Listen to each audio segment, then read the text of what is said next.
doing upper and lower ball joints on a Dodge Ram 1500. This is 4x4. First step, break the lug nuts loose before you jack up the car.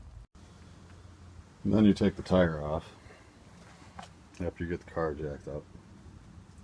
And after that, start taking out the 2 bolts for the brakes. And then you take the rotor and the brakes off, and I set it on something. A lot of people hang them from the springs. You can do it however you want. Some people take the brake off and then take the rotor off. Whatever you prefer. And then you got to loosen up the 3 bolts for the wheel bearing. And might be seized in, might not be. This one is relatively new, so I doubt it will be. I'm going to take it and just give her some taps.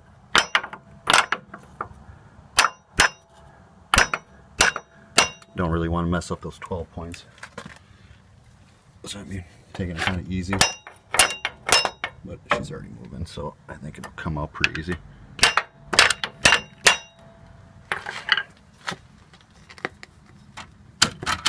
Yeah, looks good, so I'm going to take that off. Then you take out the cotter pins out of that, and that one didn't have one. And then you take the nuts off. I got both the wheels off the ground like an idiot, so I turned the wheel all the way to the right. That way I could bottom out the steering so that I could put the pressure on it to turn the nut off of the bolt. Now I have this pickle fork on here. I don't know why, can't really see, but whatever. And I'm just beating the shit out of it, basically.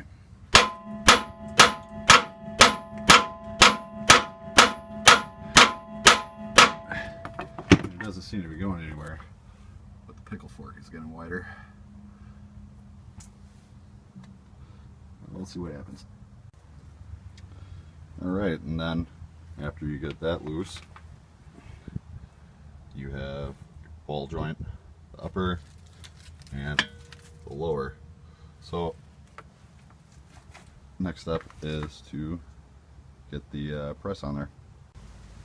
Then I have the press on there. If I'm doing it right, that is the configuration from what I understand, and then you just start cranking on it. Alright, unfortunately this set I got from O'Reilly's doesn't quite get it all the way out. It gets about halfway out. So what I did, I don't know if you're gonna be able to see that here, I got a nut and I put it around the shaft sticking out of the bottom of the ball joint. So that should give me clearance. And it doesn't quite fit all the way through. It's got like maybe, I don't know, 30 thousandths, 50 thousandths of space between it, but I think that it should work just fine. So I'm going to crank on it now again, but shouldn't be a problem. After another 30 seconds, it's out. The nut is stuck on that shaft though, so I wouldn't suggest using a nut that you need to put back on. So, but doesn't really matter in this case because I brought an entire stack of them. So shit, I could leave one with each one of them. It doesn't matter. For the lower ball joint, this is how I have it set up. The new ball joint comes with a C-clip that goes around the top. I do not see one on here. It looks like it's just regular metal on metal. So I'll find out pretty quick if there is one buried under all that rust, but I don't think there is. Well, this one is being very stubborn, so I think it needs a little bit of coercion.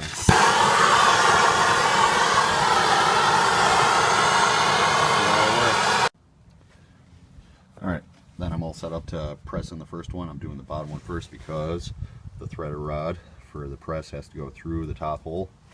I have the top plate a cup so that the top of that ball joint can fit through, and then I have the bottom plate right on the ball joint.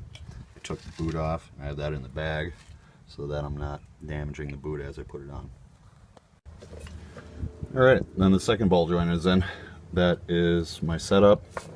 It's a little bit weird because this is on an angle and this is flat, so it wants to pull. You can see right there at the top. I don't know if you can see now. Where the fuck is my finger?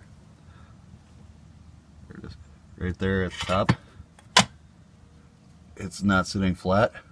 So when it's off like that, it wants to get it going this way. So what I did was I just put this cup on there and tapped it in so that it was sitting straight to begin with.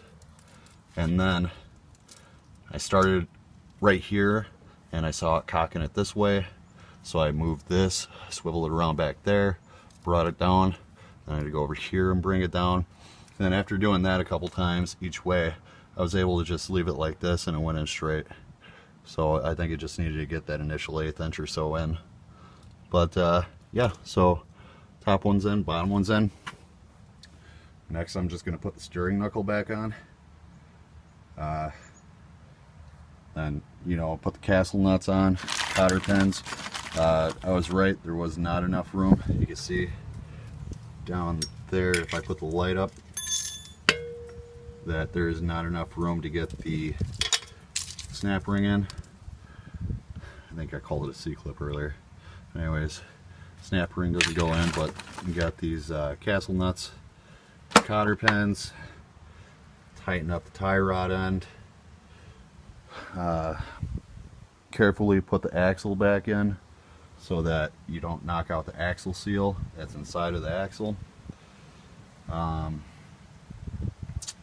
Put the 3 bolts back in for the wheel bearing.